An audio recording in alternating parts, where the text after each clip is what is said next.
Where are they now, you might think? You might think that we're way, way, way out in the Aussie bush. But we're not. We're right in the middle of Sydney.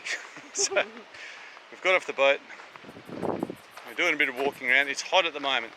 There's a bit of a haze in the air because some of northern New South Wales is going up in flames. So our thoughts go out for those guys. But it's really nice here in Sydney.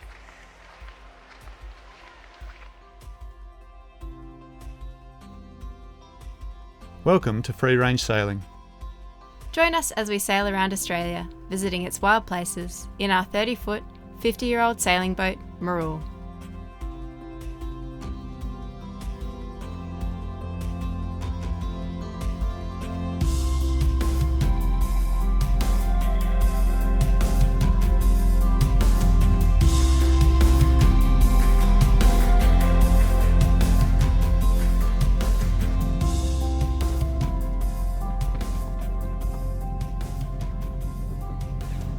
Lost all wind. Light wind sailing. No wind sailing. No wind sailing. It's a killer. We can't even really throw a cruising chute up because there's not even enough wind to hold it open. The only thing that's holding these sails up is they're out on sticks.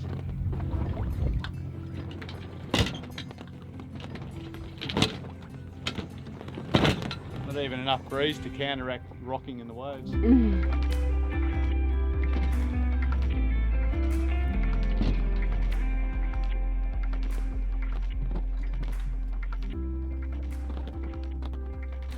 So now that we're sailing, a certain someone is a lot happier. How many knots of breeze do you think we've got there, Troy? Just pushing up onto 10 maybe. 10 knots. And we're running wing on wing. We're on our way to Sydney. The big smoke. Doesn't get bigger and smokier.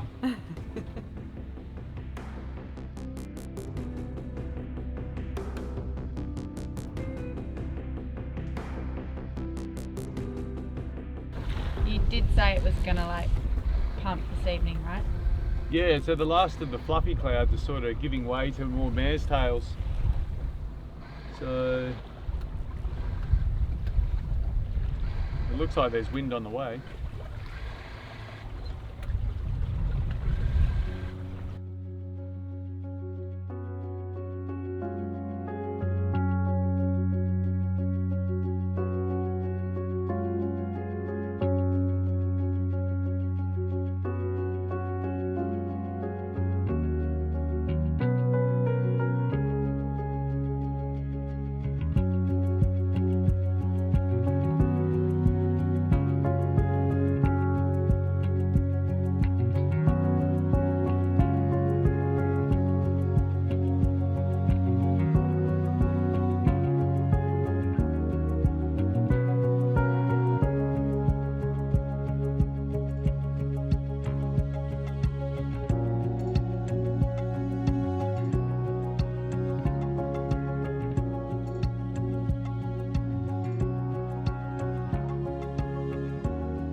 So we're about an hour away now and picking up speed.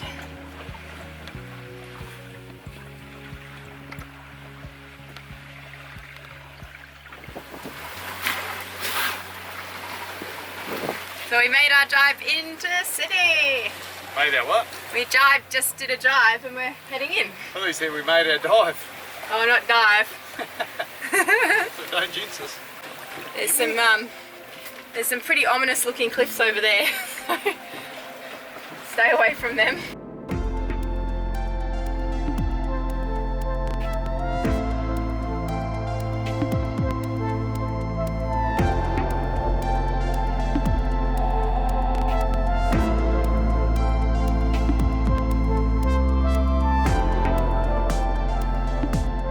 I was just saying to Troy, it's hard to believe that we're coming into the biggest city in Australia. It's pretty picturesque, beautiful big cliff right here. No buildings, nothing.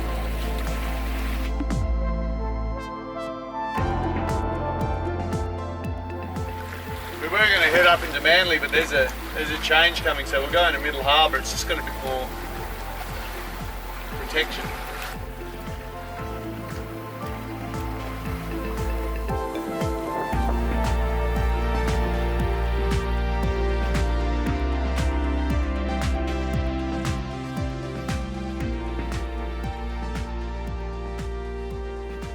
Like it was nothing. When they go that fast, they don't displace as much water. Those ferries though, like those harbour ferries aren't too bad. They sort of get up on top and I guess they're semi-planing. So just slack off the front a little bit. Oh, actually, Leave it? that's alright. Yeah.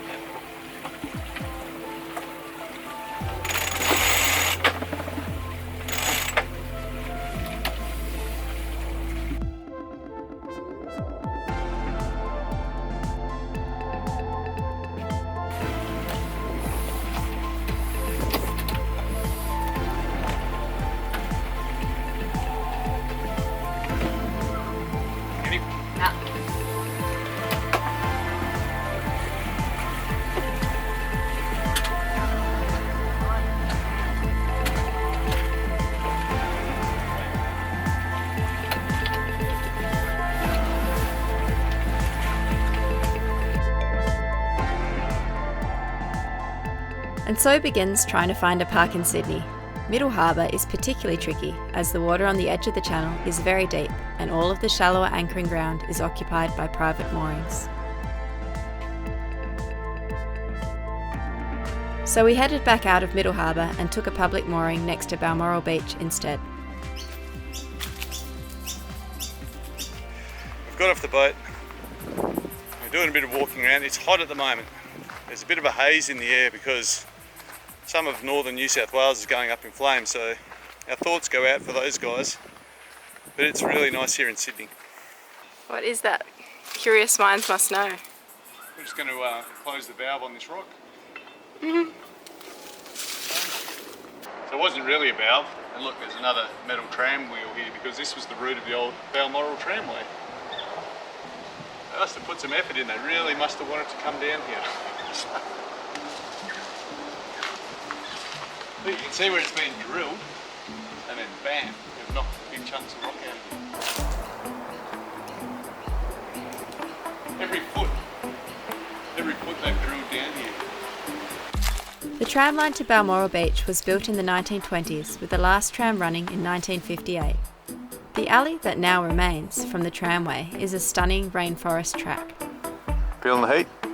Yeah, I wish I had my bathers in my bag. Oh.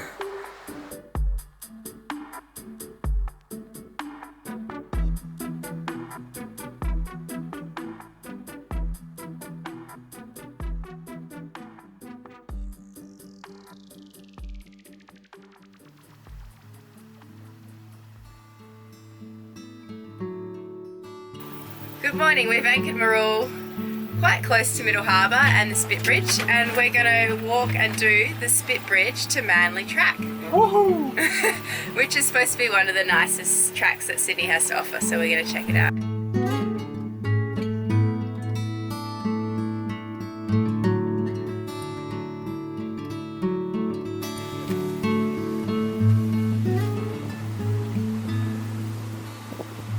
We've got a bush turkey building this nest here. Flicking all that debris back towards. And his yellow collar shows that he's a male and it's springtime.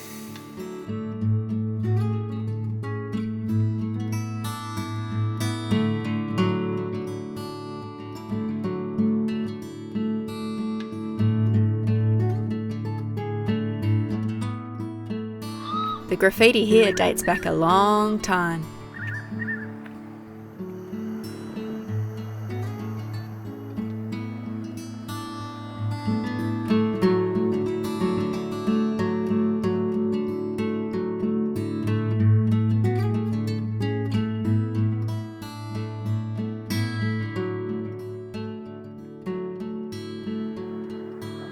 Look, Manly. What have you spotted, Pasky? Little, like, old little huts. I wonder if people still live there. Probably. Would you give it up if it was yours? No. Hard to believe this is in the middle of a capital city. It's like this is the tree that they grow elephants on. So those are the Manly ferries just about to cross. Pretty iconic part of Sydney, really.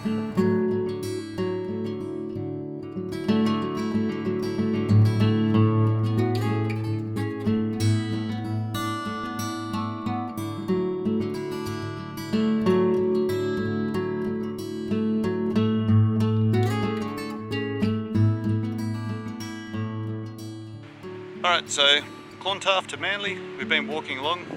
How would you rate it, Passy? Oh, really casual, really easy going. It's quite beautiful, eh? Yeah, beautiful. So it hasn't been crowded. Admittedly, we've done it through the week because we have that luxury, and it's not school holidays. We've learned that lesson. But yeah, this walk has had lots of lots of good views. The lizards. It's springtime, so everything's fully in bloom. Everything's flowering. There's lookouts and there's places to stop all along, and we just can't believe that we're in a massive city. Yeah. it's incredible. So I think part of our deal is just like don't rush around Australia, but I wouldn't actually hurry too much if I was cruising around Sydney either. Yeah. It's not what I expected.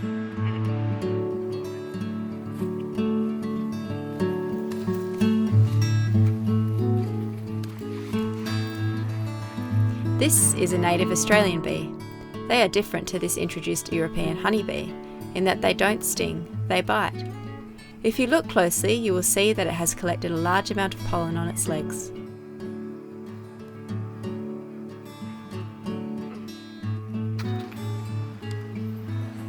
I think they're Dianella berries, but I'm not sure. I'm going to have to confirm that. Tasty? Not really. They're not disgusting though. The federal government considers these berries edible, but state government literature says they are poisonous. Trying them is at your own risk.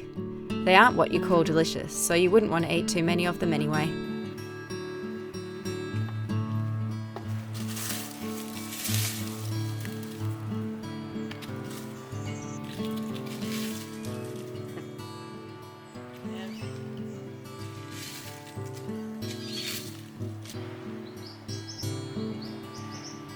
Found ourselves in a little bit of a green tunnel, heading down to the beach. Where are we, Dar? Yeah. Oh, good. $22,000.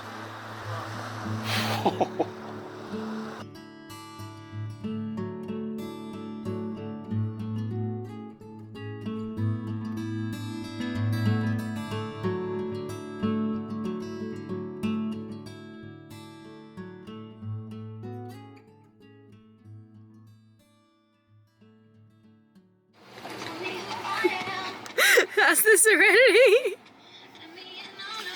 We were loving Sydney till the weekend came. Now it's just horrible electronica. Anyway, underwater no one can hear your bad music, so I'm going to go scrub the hull. I don't know what you're going to do, Pasky. Just suck it up.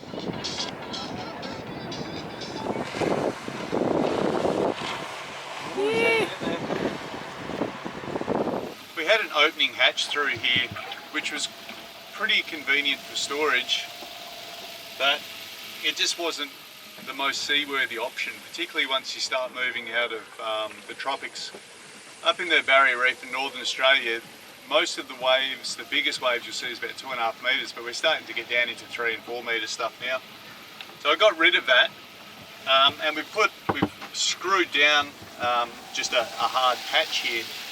So there's a soft skin so there's a panel that's glassed in, but I've left a groove, so it's easy to just cut out with a wafer disc and lift out if you really need to get down there. For instance, if you wanted to do anything with the gearbox or just rebuild the exhaust or anything like that.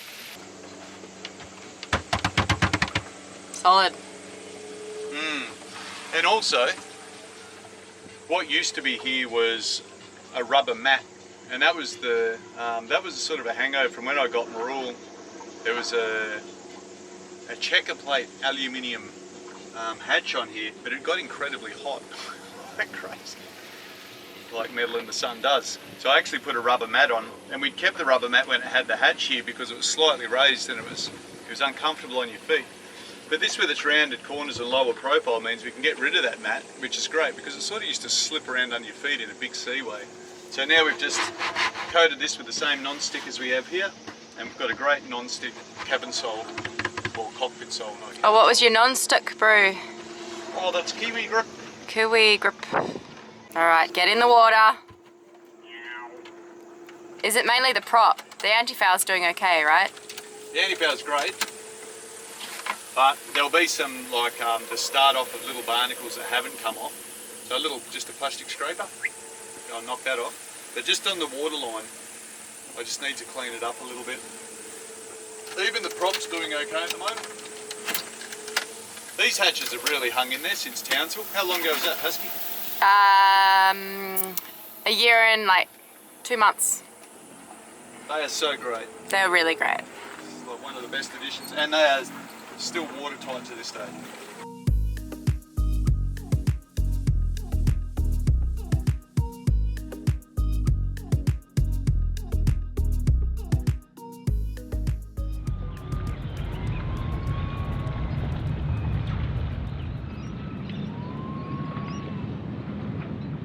We anchored Mirrool next to Taronga Zoo last night, and we've woken up this morning listening to the sounds of the chimps and the gibbons. We've set up a bucket here just to stop Mirrool from rolling when the ferries come through to the zoo.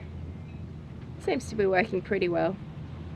We're just waiting for the tide to come up so that we can head under the bridge and head into a marina. We're going to explore the city a little bit further from the marina, but it's pretty amazing being anchored here because we're right next to the zoo and the national park. And then straight over across the bow from Mirrool you've got the city of Sydney, so it's pretty specky.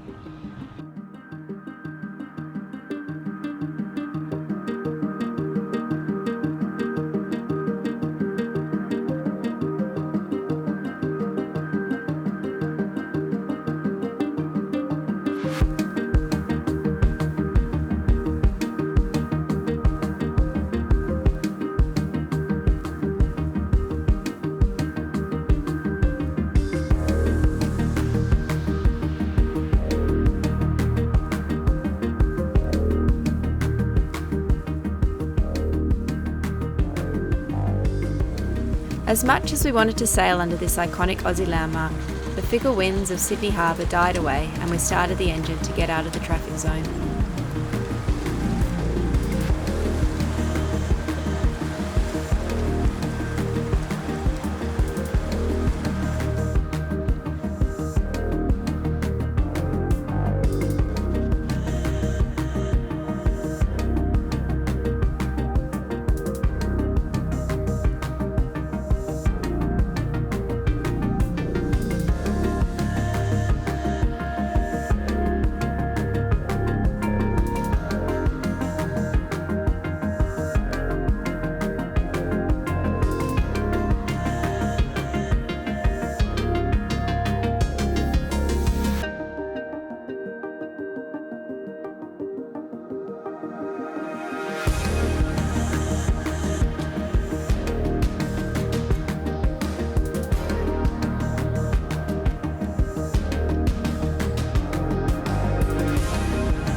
We were invited to take a berth at Multi-Hull Central near the heart of Sydney by our friend Brett. They are distributors for Seawind Catamarans, and we jumped at the chance to go out for a social race.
We had chartered a Seawind in the Whitsundays to take my family out, but we were interested to see how they performed when sailed by someone with Brett's knowledge. Things seemed pretty hectic to us remote area cruisers, but Brett was in his element.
All right, well, we've just been out for, is it a race or what would you call it? Just a Thursday? A bit of a Thursday afternoon social sail around Sydney Harbour. How'd we go?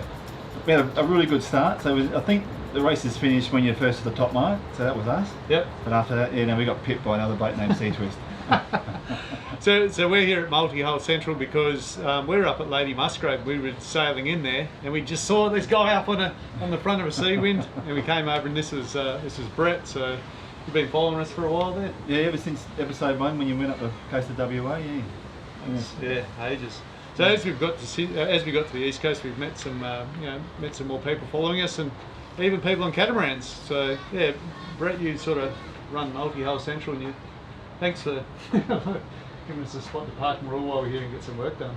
Yeah, well, it doesn't take up much room, so. Not in a place like that. Yeah. Anyway, cheers, mate. It was a it's good. It was a good day. Yeah, that's a good day. So yeah, we'll have a little barbie now and have a few tales, and it's a bit like anything, tell you where we went wrong, where we went right, but no, it's good. As long as there's a few beers, I'll be happy. Yeah, no, there'll be something nice up there. It's a good feed. I think the race is usually first back here to get the feed up the top there. All right, let's do it. Righty-o, thank you. We're up bright and early this morning. It's 6 o'clock. You might be wondering why I'm out of bed at such an ungodly hour. But we are about to head off to 9 Studios TV and go on the weekend today. So I'm actually a little bit nervous, but I'm sure it's going to be fine. I've got Troy with me to back me up.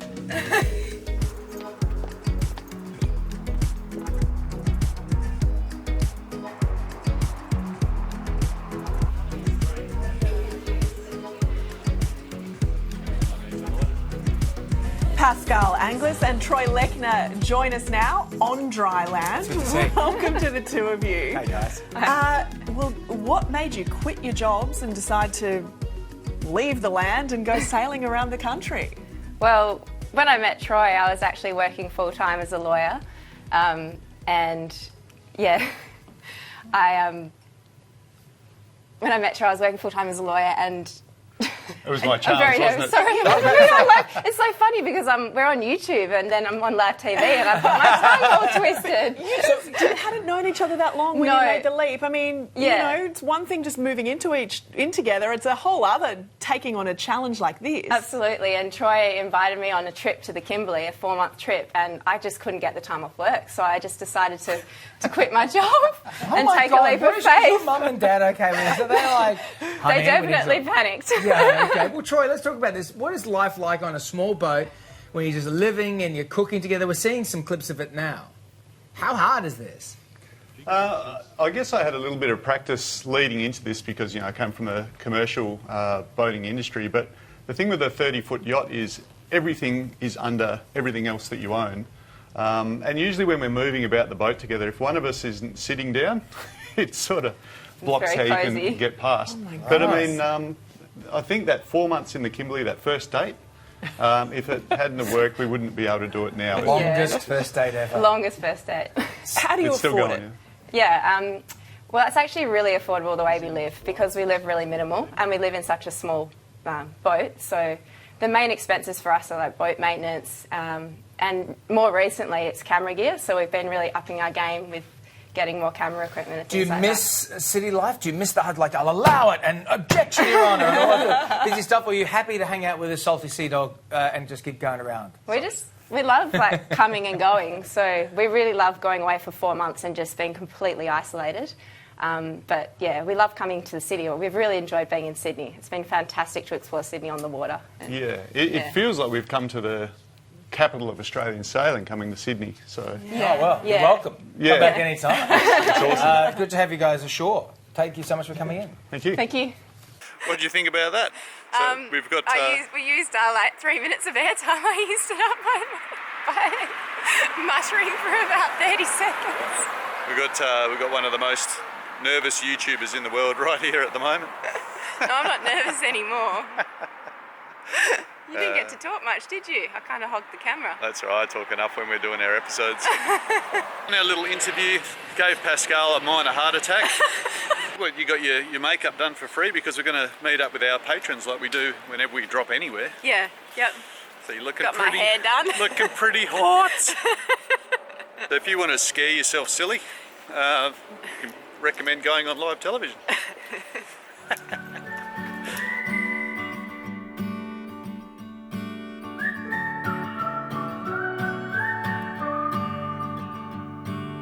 Thank you to all our patrons who came to meet us while we were in New South Wales. It was such a pleasure to meet you all in person. You are all responsible for keeping free-range sailing afloat, and we can't thank you enough. If you enjoyed exploring Sydney on the water with us this week, please don't forget to like the video. And if you haven't already, please consider subscribing to our channel as it really helps us out. So this walk's going pretty well. We've nearly got to Manly. What have you thought, Pasky? Oh, it's so peaceful. We've only seen like 6 people. And we've been walking for like 5 or 6 Ks. Yeah, pretty good.